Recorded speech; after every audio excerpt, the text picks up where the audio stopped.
Boa noite, feliz sábado. Muito obrigado, Melissa Barcelos. Que linda essa sequência de músicas, né? Vamos ouvir a palavra de Deus porque ainda temos tempo, mas já fomos abençoados e alimentados. Uma boa noite a você que está nos acompanhando. Muito, muito obrigado por sua presença conosco, mesmo que online. Estou recebendo muitas mensagens ao longo do dia, estava orando por alguns pedidos nas transmissões da manhã, na transmissão de ontem, que a palavra de Deus de maneira clara chegue ao seu coração. Estamos aqui numa igreja muito querida, muito receptiva. Estava falando aqui para o pastor que estou com vocês há 2 dias, mas já sentindo o carinho, a atenção, o cuidado. Muito, muito obrigado. Deus seja louvado pelo carinho e atenção de vocês e a receptividade de vocês. Vamos abrir a Bíblia, vamos para a palavra de Deus. Vamos começar hoje com o livro de Atos. Abra sua Bíblia no livro de Atos. Hoje nós vamos fazer um estudo.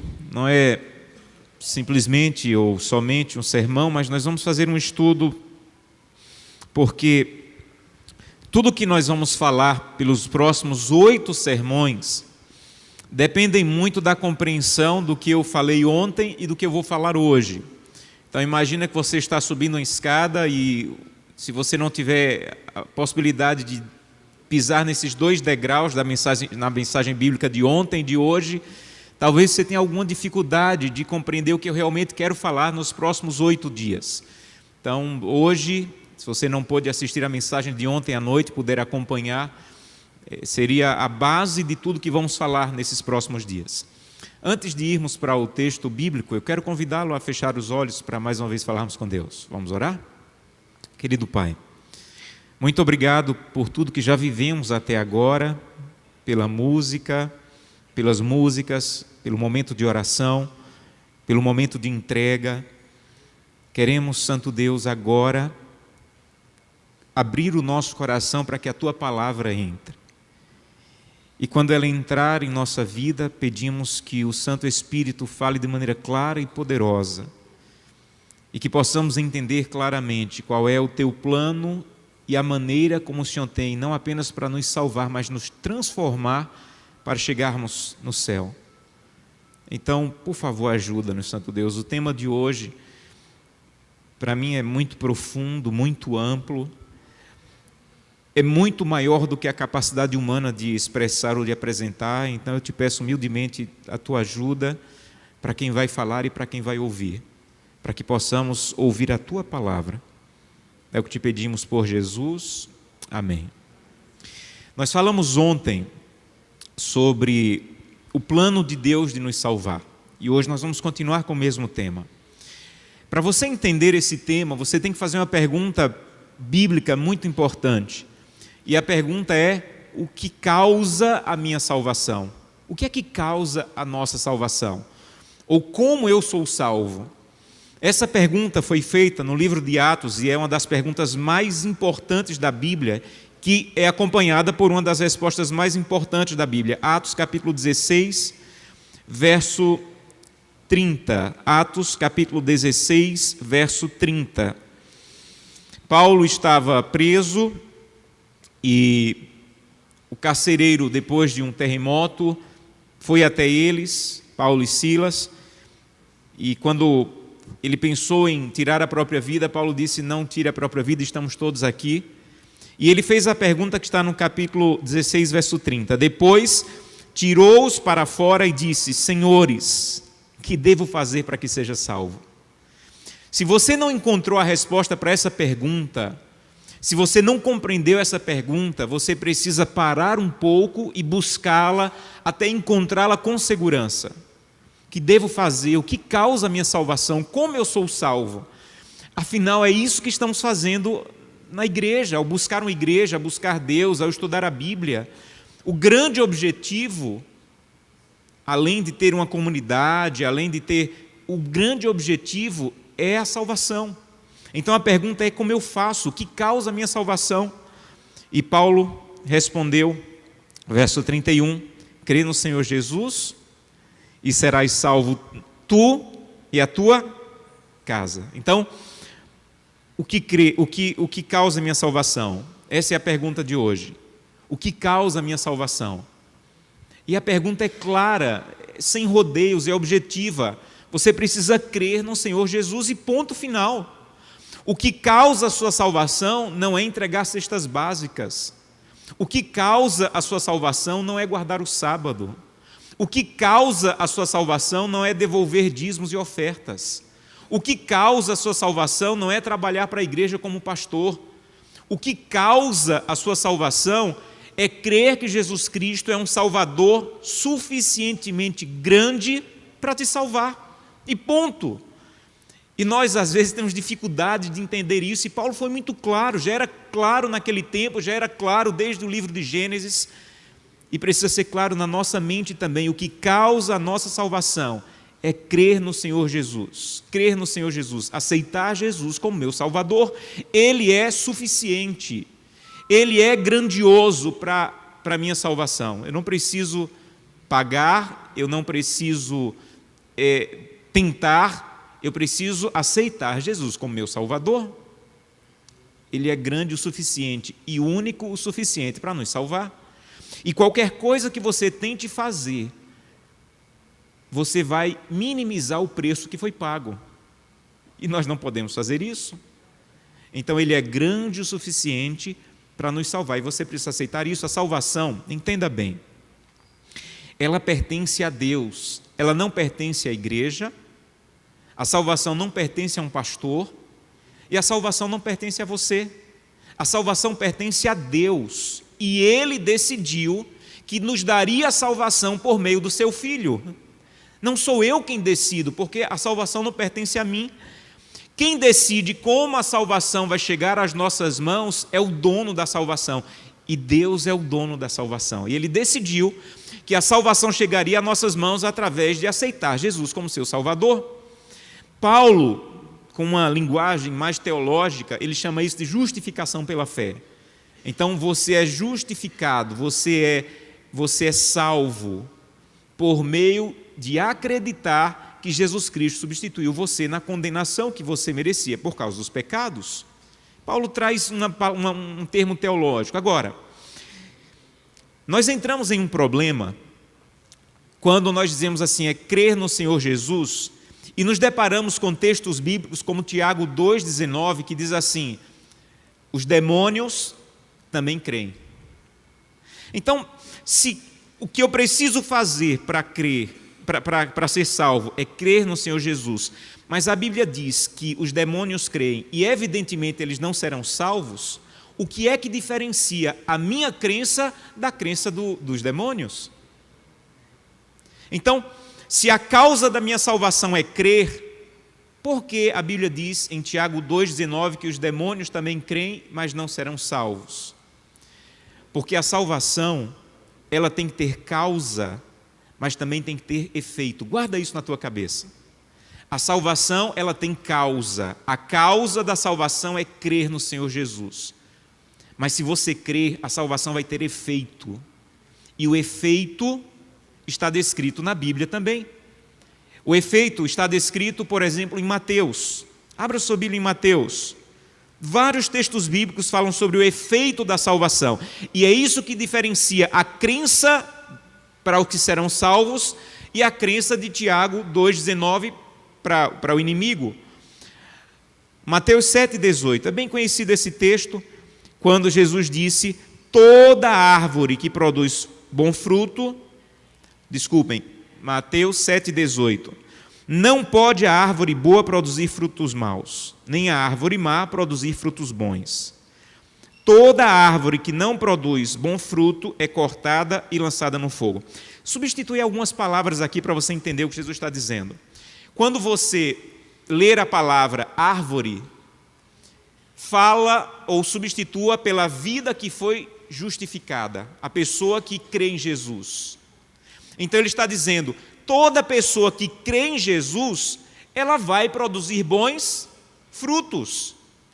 Então você é salvo por que causa? Por crer em Jesus. Mas essa causa tem que ter um efeito, e o efeito é produzir bons frutos. Isso é o efeito da salvação, porque os demônios não serão salvos porque eles apenas creem. Tem apenas causa, mas não tem efeito. Jesus está dizendo, Toda pessoa que foi realmente justificada é como uma árvore boa, que vai produzir, vai ter um efeito na vida deles, que é dar bons frutos. E toda árvore que não produz bom fruto é cortada e lançada no fogo. Assim, pois, como é que eu sei que a minha crença não é como a dos demônios? Aí ele diz no verso 18: pelos seus frutos os conhecereis. Ele fala a mesma coisa, em outras palavras, em João 14,15, quando ele diz assim: se você me ama, se você aceitou Jesus como seu Salvador, eu quero ver, e você vai guardar os mandamentos. Se me amais, guardareis os meus mandamentos. Então entenda bem, a salvação, ela tem que ter causa e efeito. Guardar os mandamentos e ter o meu caráter transformado para dar bons frutos é o efeito da salvação. Mas guarda bem isso na cabeça: obedecer é efeito da salvação, nunca a causa da salvação. Claro até aqui? Então, se alguém te perguntar o que é que causa a minha salvação, ou como eu posso ser salvo, Atos diz: crer no Senhor Jesus, Ele é suficiente. E como eu sei que a minha crença ela é verdadeira? Essa crença tem que levar a ter um efeito, e o efeito é a transformação do caráter e a obediência. Então, a causa é crer, o efeito é obedecer. A causa é crer, o efeito é obedecer. Para tentar ilustrar, eu gosto dessas imagens e vou pedir que você preste bem atenção em tudo que nós vamos apresentar nessas imagens a partir daqui. A história da humanidade, ela é dividida em antes de Cristo e depois de Cristo. E a vida de todo cristão também é dividida em antes de Cristo e depois de Cristo. A Bíblia diz, abra sua Bíblia em Colossenses capítulo 1. A Bíblia diz que antes de Cristo você era isso aqui, ó. Colossenses capítulo 1, verso 21. Colossenses 1, 21. E vocês que antes eram estranhos, inimigos de Deus no entendimento, pelas vossas obras malignas.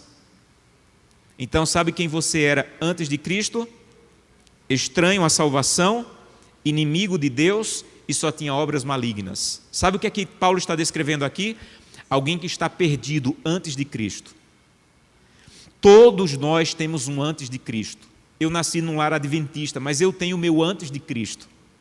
Foi o momento em que minha mãe me disse assim: você não pode ser adventista porque eu sou. Você tem que conhecer o seu Deus.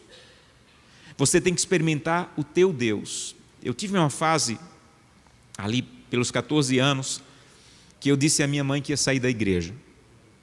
E minha mãe é uma mulher de oração, uma mulher muito sábia. Ela disse: meu filho, eu não vou conseguir segurar você na igreja o tempo todo. Eu só faço um pedido para você. Antes de sair da igreja, eu queria que você lesse esse livro. Quando você terminar de ler o livro, você toma a tua decisão. E ela me deu um livro que ela tinha recebido lá do pai, que era uma edição antiga do Desejar Todas as Nações, de 920 páginas. Dessa grossura, eu ainda tenho ele em casa. Que mulher esperta, né? Quando você terminar, você pode sair da igreja. E eu olhei para ela, eu não conseguia acreditar, aquela mulher tão firme na fé, me dizendo que eu poderia tomar essa decisão, mas se terminasse de ler o livro. Ou ela achava que eu não ia conseguir terminar de ler o livro nunca, ou ela realmente cria que a mensagem daquele livro poderia tocar o meu coração, e foi isso que aconteceu. Quando eu estava na metade do livro, eu tive um encontro tão espetacular com Cristo, que deixou de ser o Deus da minha mãe e passou a ser o meu Deus. Até aquele momento, eu estava na igreja. Eu já tinha sido batizado quando juvenil, mas eu era o meu antes de Cristo. Não era o meu Deus, não era o meu Cristo, não era a minha salvação. Era a história dos meus pais. Mas chegou um dia que eu me ajoelhei de madrugada quando estava lendo aquele livro e eu disse: eu quero que o Senhor seja o meu Salvador, eu te aceito como meu Senhor e Salvador. Naquele dia, a Bíblia diz que naquele dia eu fui justificado. Justificação é um ponto na vida de uma pessoa, é uma coisa pontual, que acontece quando você aceita Jesus Cristo como teu Salvador, você diz: eu aceito que Jesus Cristo me substituiu na cruz e que Ele é suficientemente grande para perdoar os meus pecados e para me salvar. Isso pode acontecer em 30 segundos. Isso é uma coisa pontual. E a declaração pública disso é o batismo. Então, o batismo é a declaração pública de que você aceitou Jesus como seu Salvador. Por isso que não é muito compatível com a verdade bíblica alguém dizer: eu aceito Jesus como meu Salvador, mas eu não quero batismo. O batismo é a declaração pública de que você o aceitou como Salvador. Agora, um outro erro é que tem pessoas que acham que o batismo é a linha de chegada. O batismo é a linha de partida. Eu estava perdido, eu era inimigo de Deus, eu vivia nas obras malignas. Mas ele diz no verso 22, capítulo 1 de Colossenses 22, ele diz assim: agora, sabe que agora é esse? Agora que você aceitou Jesus Cristo como seu Salvador. Aqui, antes da cruz, você era inimigo de Deus, você fazia as obras malignas e você vivia separado de Deus. Mas agora, Ele vos reconciliou no corpo da sua carne, mediante a sua morte, para apresentar você como santo. Então, antes de Cristo perdido, aceitei a Cristo justificado. É um ponto, um momento na minha vida. Cada um tem o seu momento, o seu tempo, alguns têm lágrima, outros não têm. O ladrão da cruz, foi uma frase que ele disse a Jesus, Jesus disse: você está aceito. Agora, isso aqui acontece num momento único da tua vida, pode durar 30 segundos, mas não para aqui. E é aqui que muitas pessoas se atrapalham na compreensão da salvação. Porque eles pensam: eu fui perdido e estou justificado. Não preciso mais nada. Mas a Bíblia diz que sim, você precisa. Porque agora vai começar um processo depois da cruz, na sua vida, que a Bíblia chama de santificação, que agora vai durar toda a vida. A justificação pode ser num dia, em 30 segundos. A santificação é o resto da sua vida a partir do momento que você aceitou Jesus como seu Salvador. E depois nós seremos glorificados, que será quando Jesus Cristo voltar por toda a eternidade. Então essa é a vida do cristão. Antes da cruz, perdido. Aceitei Jesus como meu Salvador, justificado. O resto da minha vida a partir daí, santificação. E quando chegar no céu, glorificação. O que é que significa isso? Ellen White diz assim: quando nos unimos a Cristo pela fé, nossa obra apenas começou. Todo ser humano possui hábitos corruptos e pecaminosos que devem ser o quê? Vencidos. Então, quando eu aceitei Jesus Cristo como meu Salvador e fui justificado, a obra apenas começou. Agora, durante toda a minha vida, Ele precisa me livrar dos hábitos corruptos que eu ainda tenho. Então, quando eu levanto da água batismal, da declaração pública de que fui justificado, eu levanto como a mesma pessoa que eu entrei na água do batismo. A mesma pessoa. Mas agora, eu estou indo para uma outra direção. Eu estou indo para a glorificação. Nós falamos ontem que Lutero explica isso de outra maneira, com essa frase. Ele diz: eu pensei que o velho homem tinha morrido nas águas do batismo, mas descobri que o infeliz sabia nadar. E agora eu tenho que matá-lo de quanto em quanto tempo? Todo dia. Quando eu aceitei Jesus Cristo, esse Josanã que tinha antes da cruz, ele me acompanhou.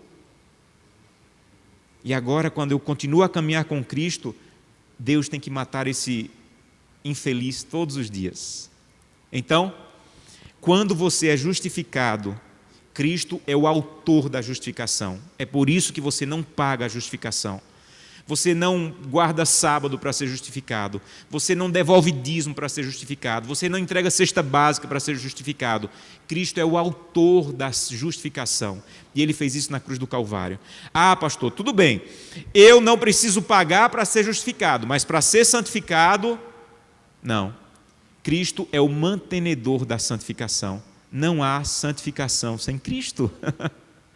Então, eu não sou santificado por minha força. Eu sou santificado pela ação de Deus através do Espírito Santo em mim, quando eu vou à presença dEle. Então, há pessoas que dizem assim: para ir a Cristo, nada de obras, mas agora, para me manter em Cristo, eu tenho que me esforçar. Você tem que ir a Cristo para que as tuas boas obras, que continuam aqui na santificação, venham dele agindo em você. Então, não existe momento nenhum em que o cristão diz assim: Senhor, eu estava de mãos dadas com o Senhor para ser justificado, agora eu vou largar tuas mãos porque agora eu vou ser santificado. Se você largar as mãos de Cristo, você vai cair, porque sem Cristo não somos nada na vida cristã. E Jesus é o consumador da glorificação. Quando você estava perdido, a Bíblia diz que você estava na carne. A Bíblia fala muito isso. Você estava na carne, você vivia para o eu, você vivia para você mesmo. Quando você foi santificado, a Bíblia diz agora, você não vive mais para a carne, você vive para o Espírito. Lá, você fazia o que você queria.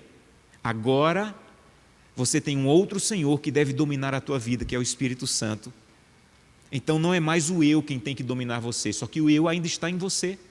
Mas quem tem que dominar a sua vida é o Espírito Santo. E como eu faço isso? Indo à presença de Deus e dizendo o que eu falei hoje de manhã: Santo Deus, me esvazia. Santo Deus, me esvazia, porque eu quero ser preenchido por Ti. Quando você estava perdido, a luta de Deus era para te livrar das garras do inimigo.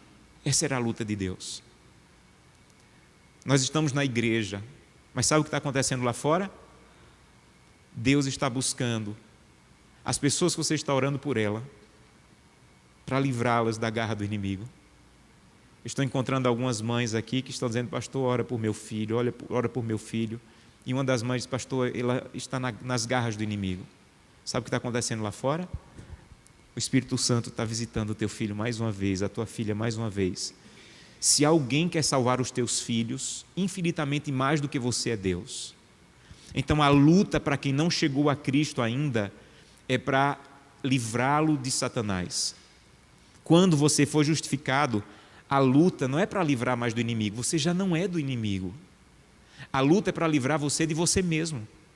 Essa é a luta. A luta é para livrar de mim. Já não tenho mais nada com o inimigo.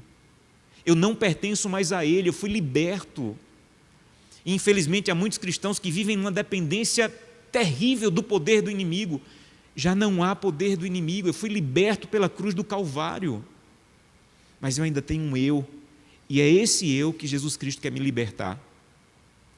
Quando eu estava perdido, a luta era contra o inimigo. Quando eu estou sendo santificado, a luta é contra mim mesmo. Mas quando chegar no céu, nunca mais luta.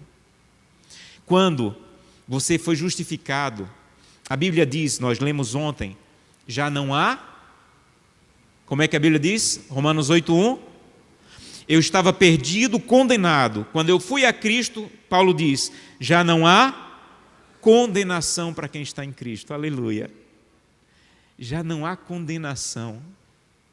Gente, como isso me emociona. Eu acordo a cada manhã, ou mesmo depois que eu peco e me ajoelho, eu não me ajoelho para pedir perdão como um condenado, porque já não há condenação. Mas Paulo diz, abra sua Bíblia, Romanos 6,14. Romanos 6,14. Paulo diz: porque o pecado não terá domínio sobre vós, porque você não está mais debaixo da lei, e sim da graça. Então o que é que Paulo está dizendo? Quando você chega a Cristo, Ele te liberta da condenação do pecado. Quando você começa a caminhar com Cristo, Ele te liberta do domínio do pecado. Por que a Bíblia diz que eu não estou mais debaixo da lei? Alguns dizem assim, porque não preciso mais guardar a lei. Isso é talvez um dos maiores absurdos bíblicos. Eu continuo tendo que guardar a lei, mas a lei, quando eu estava condenado, era a lei que me condenava e dizia: você quebrou a lei, você merece a condenação. Mas eu fui a Cristo, eu já não estou sobre o jugo de condenação da lei, agora eu estou sobre o jugo da graça, porque eu não estou mais condenado. O que é que Deus tem que fazer agora? Me libertar do domínio do pecado, porque o pecado ainda domina o nosso coração. E quando você começa a andar com Cristo, Ele vai libertar você do domínio do pecado. E quando chegarmos no céu, nós seremos libertos da presença do pecado. Apocalipse 21, 27 diz: não vai entrar nenhuma dor, não vai entrar nenhuma impureza, não vai entrar nenhum erro, quando chegarmos no céu. Mas entenda bem, da cruz até o céu, vamos lutar com a natureza pecaminosa. Infelizmente, algumas pessoas que, por uma interpretação equivocada de alguns textos bíblicos, dizem assim: olha, você foi justificado, agora você tem que buscar a Deus de maneira que você não tenha mais pecado, não tenha mais natureza, você não tenha... Isso não é bíblico. Até a glorificação, nós teremos lutas com a natureza pecaminosa. Mas, quando você estava perdido, você pecava. E aqui tem uma coisa que você precisa entender bem. Mas quando você pecava aqui, antes de Cristo, você pecava e você achava normal. É um caminho descendente. Como eu falei, uma pessoa antes de Cristo é capaz de trair a esposa e falar no trabalho para os amigos, e brincar com isso. E dizer onde foi que traiu, como foi bom. Porque ele peca e o pecado é normal. Mas quando você vai a Cristo, e entenda bem isso, quando você é justificado, você ainda peca, mas você já não peca de maneira normal. Você vai dizer o que Paulo disse em Romanos 7, 24, miserável homem que sou. Você não vai ter coragem de dizer na repartição pública onde você trabalha que traiu a esposa e contar vantagens. Isso vai te envergonhar. Você vai cair de joelhos, você vai derramar lágrimas, vai dizer: Santo Deus, me perdoa, eu não sou mais assim. Eu não posso mais ser dominado pelo pecado. Santo Deus, eu não tenho orgulho da queda que eu tive, eu não tenho alegria. Há um autor que diz que depois que você vai a Cristo, nunca mais você vai sentir o prazer do pecado que você sentia antes. Nunca mais. Você não peca como antes. Porque você não é mais da condenação. Você é de Cristo. E quando você for glorificado, nunca mais pecado, nunca mais lutas contra o pecado. Essa é uma das citações preferidas para mim, que diz: havemos de falhar muitas vezes em nosso esforço por copiar o modelo divino. Então, quando é que nós estamos copiando o modelo divino? Na santificação. E nós vamos falhar, mas você não deve desanimar. Você deve orar mais fervorosamente, crer mais plenamente e fazer o quê? Tentar de novo. E tem gente que não aceita isso em Deus. Você aceita que Deus é capaz de ressuscitar morto. Você aceita que Deus é capaz de curar paralítico. Você aceita que Deus tem poder para curar cego, mas você não aceita que Deus tem poder para curar o teu pecado, para perdoar o teu pecado. Ao ponto de um dia Jesus dizer assim para os fariseus: o Filho do Homem tem poder para perdoar pecados. Você crê nisso? Você crê que Ele tem poder para criar o sol, você crê que Ele tem poder para criar as estrelas, mas quando você peca, você não tem coragem ou não tem crença suficiente para crer que Ele é capaz de perdoar o teu pecado? Quando eu era criança, meus pais, somos 3 irmãos, e meus pais, somos de idades diferentes, e meus pais decidiram que não tinham como comprar, financeiramente, não tinham como comprar bicicleta para os 3, porque tinham que ser 3 bicicletas diferentes, pela idade diferente. Então, já que não tem como comprar 3, não compra nenhuma. Essa foi a regra de casa. E eu aprendi a andar de bicicleta na bicicleta de um primo. Você já tentou andar de bicicleta na bicicleta do primo? É assim que funciona. Ele anda, e quando ele não quer mais, ele encosta lá. Aí você pega. Quando você pega, ele quer de novo. E quando ele dá a chance de você andar, ele fica atrás. Ele não cai, você vai arranhar a minha bicicleta. E quando você cai, porque você vai cair, você está aprendendo a andar de bicicleta, você vai cair. Ele está atrás dizendo: você caiu, você arranhou, você não pode mais andar. E foi assim que eu aprendi a andar de bicicleta. Tem gente que está na vida cristã desse jeito. Ele acha que quando chegou a Cristo, ele subiu na bicicleta da vida cristã e começou a pedalar. E Cristo está atrás dizendo assim: não caia. Se você cair, olha lá. Se você cair, você disse que não ia cair, você já está batizado. E quando você cai, ele está dizendo: está vendo aí? Caiu de novo, é isso que você fez? Esse não é o Deus da Bíblia. Sabe qual é o Deus da Bíblia? Quando você aceita Ele como seu Salvador, você sobe na bicicleta da vida cristã e começa a pedalar. E quando você cai, Ele se ajoelha, Ele te levanta, Ele te dá um beijo, Ele tira a tua poeira, Ele diz: sobe de novo na bicicleta e vamos tentar de novo. Eu vou te ajudar. Esse é o meu Deus. E se você não conhece esse teu Deus, você tem um grande problema na vida espiritual. Quando eu caio e eu digo, chegou o fim, eu sinto meu Deus atrás de mim dizendo: o fim para você, mas não para mim. Levanta, eu vou te dar um beijo, eu vou tirar a tua poeira, sobe de novo na bicicleta e vamos tentar de novo. Tente de novo.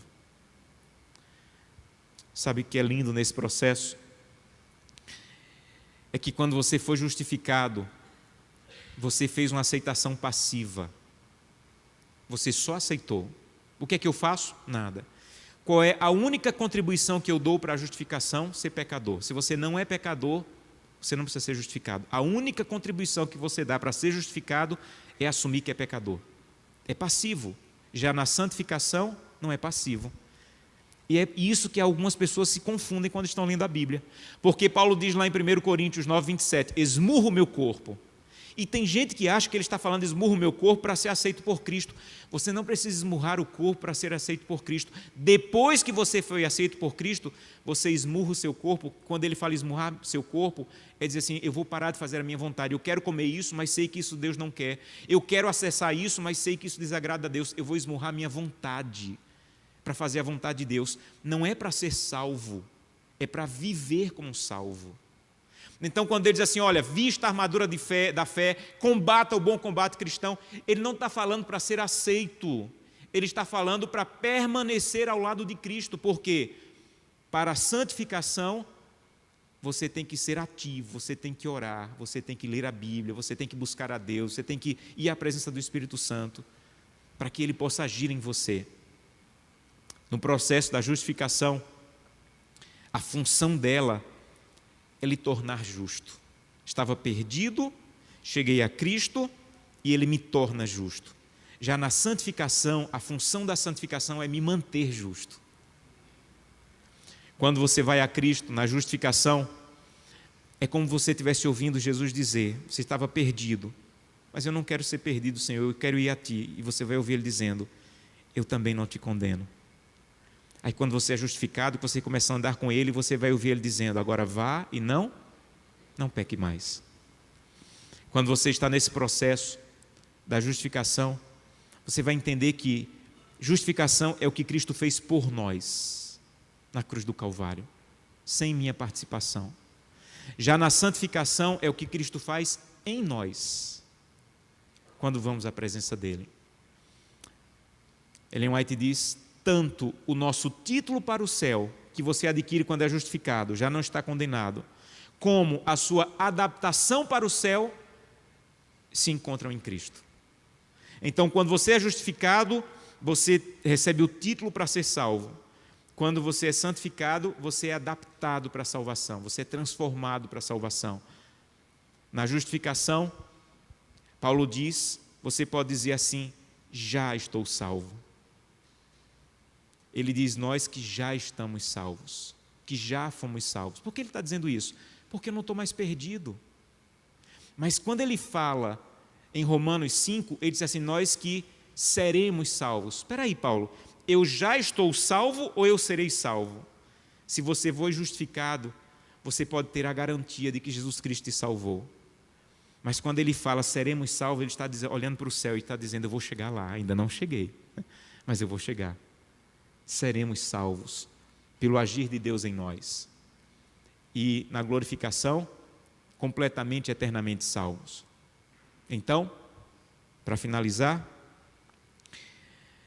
na justificação você precisa entender: eu não faço nada para me salvar, porque Jesus já fez, aleluia. E na santificação, eu não faço nada para me salvar, eu faço pois já estou salvo. Aqui está a diferença. Eu não guardo o sábado para me salvar. Tem gente que se batiza, que é justificado e está sempre olhando para trás. Eu preciso obedecer, porque isso aqui foi muito grande. O que ele fez por mim foi muito grande. Eu preciso fazer isso, porque o que ele fez por mim foi muito grande, eu tenho que pagar. Não. Vira de lado. Por que eu vou obedecer? Porque eu estou indo para o céu. E eu tenho que viver como alguém que está indo para o céu. Eu não trato bem minha esposa, eu não adultero, não é para que Cristo me aceite, Ele já me aceitou. Eu não adultero, porque quem vai para o céu não adultera, e eu estou indo para lá. Eu já fui salvo, mas agora eu tenho que viver como um salvo. Não existe salvação pela obediência, mas existe obediência como evidência da salvação. Quando você é justificado, você tem que entender, você foi salvo, por isso você obedece. Na santificação, você não pode pensar, eu obedeço para ser salvo. Então, eu não olho mais para trás. Eu já fui salvo, agora eu olho para frente. Eu estou indo para o céu e vou viver como salvo. Sabem? Todo esse processo, ele acontece, a partir desse momento, ele acontece todo dia. Todo dia. Para onde eu estou indo? Eu tenho que viver como alguém que está indo para lá. Eu tenho que viver como alguém que está indo para o céu. Um dia, diz que numa feira de escravos, um homem estava sendo vendido como escravo e alguém chegou para comprá-lo e ele dizia, eu não sou escravo, eu não vou trabalhar. E ninguém queria comprá-lo. E ele era chicoteado e dizia, eu não sou escravo, eu não vou trabalhar. Até que chegou um senhor e disse, eu quero comprá-lo. E o homem que estava vendendo disse, olha, ele disse que não vai trabalhar, mas eu quero. E ele levou ele até a porta da fazenda e quando chegou lá disse assim, você está livre, eu te comprei para dar liberdade, eu não acredito na escravidão. Se você quiser trabalhar na minha fazenda, seja bem-vindo como trabalhador, para ganhar. Se você não quiser, você está livre, eu não tenho escravos. E a história diz que aquele homem disse, eu vou trabalhar pelo resto da sua vida para você, porque você pagou por mim. Quando você entende o que aconteceu aqui, você nunca mais vai guardar o sábado dizendo, eu vou guardar o sábado porque preciso. Você vai dizer, eu vou guardar o sábado porque ele já fez muito por mim, eu quero passar um dia com ele. O sábado não tem nada a ver com legalismo, com conseguir a salvação. O sábado, a devolução de dízimos e ofertas, o cuidado com o corpo, o não roubar, não mentir, não adulterar, tem a ver com você entender o que aconteceu aqui e que viver à altura e ao lado de um Deus que te ama e que te salvou e que pagou um preço grandioso. Há alguns anos eu estava pregando e algumas pessoas decidiram pelo batismo naquela semana e eu fui nas casas para encher a ficha de batismo e uma das casas era de um adolescente que dizia, pastor, eu já estou pronta para o batismo, mas eu acho que eu não posso ser batizada. Eu perguntei, por que você não pode ser batizada? E ela disse, eu vi o meu pai ser assassinado. E a pessoa que matou o meu pai fugiu. Mas a família dele, dessa pessoa que matou o meu pai, frequenta a igreja. E quando eu vou para a igreja e vejo essa família, eu sinto ódio. Imagina na cabeça de um adolescente tudo isso. E eu disse, meu Deus, quanta coisa na cabeça de um adolescente. E ela disse, pastor, como é que eu vou batizar se eu sinto isso? Como é que eu vou batizar se eu sou assim ainda? E eu disse para ela, olha, sentindo isso, você está condenada. E você tem que ir para Jesus condenada mesmo. E quando você aceitar Jesus Cristo e publicamente for batizada, toda a condenação vai ficar para trás. Todo o passado, todo o ódio, toda a mágoa, tudo que você já sentiu vai ser apagado. E quando eu levantar você da água do batismo, sabe o que vai acontecer? Você vai continuar sentindo ódio. Aí você vai começar a ir a Cristo todo dia. E sabe o que vai acontecer? Cristo vai arrancar um pouquinho desse ódio todo dia, todo dia, todo dia, todo dia. Ao ponto de você conceber a ideia de ir para o céu e morar do lado da casa dessa família no céu. Então sabe para quem é o batismo? Eu disse para ela, é para quem está condenado, como você está se achando, mas que quer aceitar Jesus Cristo como seu Salvador e quer que Ele te transforme para que você não sinta mais isso. No final da semana, quando eu deitei ela na água do batismo e levantei, ela estava chorando, porque de alguma maneira, naquela cabeça adolescente, ela havia entendido isso aqui na prática. Há salvação em Cristo Jesus. Mas não há só salvação em Cristo Jesus, há transformação em Cristo Jesus. Nós vamos finalizar com uma música, a Melissa vai cantar, e eu quero convidá-lo durante a música a conversar com Deus. Feche seus olhos, vocês que estão em casa, converse com Deus, fala para Deus da tua decisão de segui-lo, de entender e viver isso. Eu não sei se eu estou falando hoje para alguém que não quer entregar a vida a Cristo porque tem medo, já fui muito longe, já fiz muita coisa errada e sou mal. Vem para Cristo. E quando você for a Ele todos os dias, Ele vai entrar na tua vida e vai transformar você. Enquanto estivermos ouvindo a música, feche seus olhos e converse com Deus.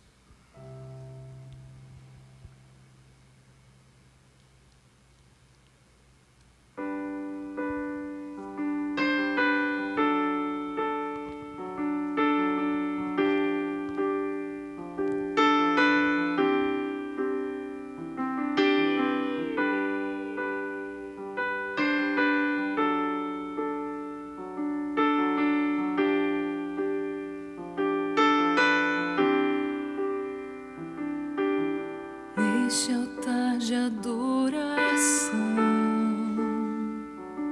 estou, Senhor, diante de Ti, me esvazio de mim mesmo, para dar lugar à Tua presença.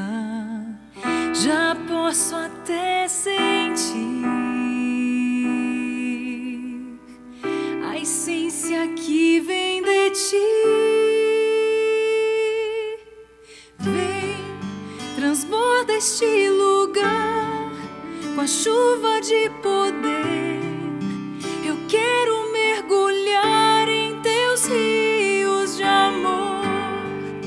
Recebo a Tua unção, aceito a condição de ser mudado só por Tuas mãos, Senhor.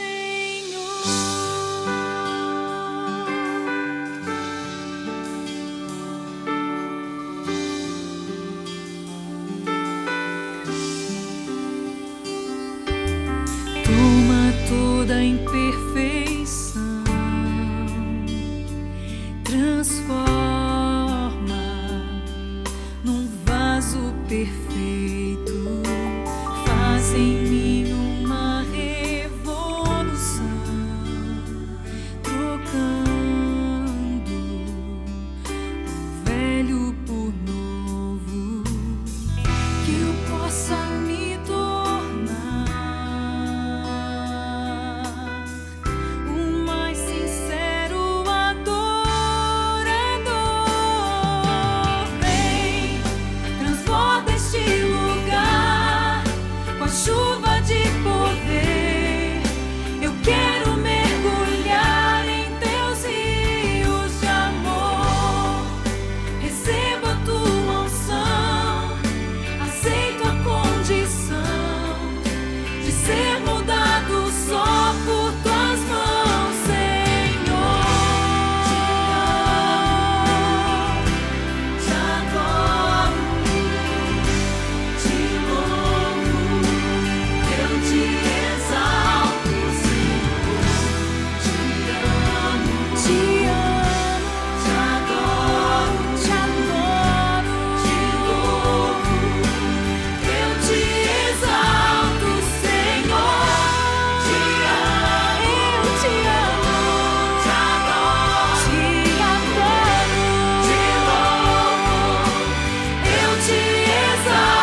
este lugar com a chuva de poder.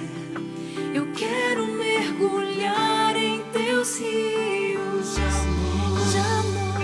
Receba a tua unção, aceito a condição de ser moldado só por tuas mãos, Senhor. Transborda este lugar com chuva de poder. Eu quero mergulhar em teus rios de amor. Receba a tua unção, aceito a condição de ser moldado só por tuas mãos, Senhor.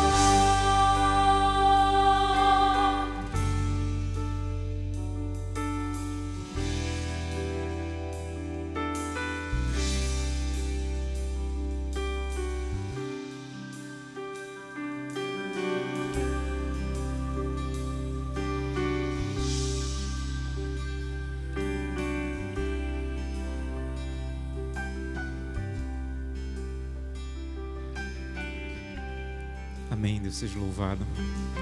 Quero fazer 2 convites para finalizar. E os 2 convites têm a mesma palavra de introdução. Senhor, eu aceito a condição. Se a condição é essa, e é tão cheia de graça, de bondade e de amor, eu aceito. Mas o primeiro convite é para alguém que está aqui essa noite, que talvez queira declarar isso publicamente um dia através do batismo. Eu queria convidá-lo, onde você está, a ficar em pé, apenas ficar em pé, para declarar publicamente: eu quero um dia entregar a vida a Jesus Cristo, ser justificado e declarar isso publicamente através do batismo. Há alguém que está aqui e ainda não passou pela experiência do batismo, eu queria convidá-lo a se colocar em pé. Eu quero orar por você. Eu quero pedir que a graça de Deus, a presença de Deus te abrace essa noite, e que você, depois de ter entendido o plano da salvação, possa dizer: eu quero, eu aceito. Deus seja louvado. Amém. Pode se colocar em pé. Deus seja louvado. Sabem, quando a gente se coloca em pé no apelo, não é para as pessoas verem, é para que Deus veja que nós estamos realmente decididos a fazer essa entrega. Você que está em casa, se for possível, onde você estiver, coloque-se em pé também. Eu não vou ver, as pessoas que estão na igreja não vão ver, mas há um Deus que está do teu lado, que está vendo essa tua decisão. Há mais alguém que está aqui conosco e quer dizer: Santo Deus, eu aceito a condição, quero entregar a vida em tuas mãos e quero um dia ser batizado. Ou talvez alguém que está afastado da igreja e necessita retornar e quer passar pela experiência do rebatismo e dizer: Santo Deus, eu quero voltar para os teus braços. Coloque-se em pé, eu quero orar por você. Amém, Deus seja louvado. Segundo convite: quantos querem se unir a essas pessoas que se colocaram em pé e dizer: eu já passei pela experiência do batismo, mas eu quero continuar firme na experiência da santificação, de permitir que Deus habite em mim a cada dia? Coloque-se em pé, eu quero orar com você também. Amém. Feche os seus olhos e vamos orar. Querido Pai, muito obrigado por esse plano tão perfeito, tão profundo, tão cheio de amor e graça. Algumas pessoas se colocaram em pé dizendo: eu aceito a condição e eu quero declarar essa aceitação publicamente um dia através do batismo. Eu te peço em nome de Jesus, dá um forte abraço nessas pessoas, Senhor, as que estão aqui, as que estão nos assistindo, que elas saiam hoje com o coração tão cheio de paz, transbordando de paz, com uma garantia de que essa é a melhor decisão que elas já tomaram na vida, e que logo, logo, nós tenhamos a alegria como igreja de vê-las publicamente declarando: eu aceito a condição, fui justificado por Cristo Jesus, estou disposto agora para caminhar ao lado de Cristo até o céu. E há outras pessoas aqui que talvez não estejam, já foram batizadas, mas talvez não estejam no melhor momento da vida. Caíram, estão envergonhadas, sentindo que estão vivendo uma vida hipócrita, que não há mais jeito. Lembra para elas mais uma vez: já não há condenação, então volta para os meus braços, diz o Senhor. Ainda que os teus pecados sejam vermelhos como carmesim, ainda que sejam impuros, eu posso lavar você, eu posso purificar você, eu posso receber você novamente como um pai do filho pródigo que esperava de braços abertos o retorno. Ajuda-nos a continuar a crer que a salvação está disponível e que o Senhor tem poder para perdoar pecados. É o que te pedimos em nome de Jesus. Amém. Que Deus abençoe a todos, que te encha da presença de Deus.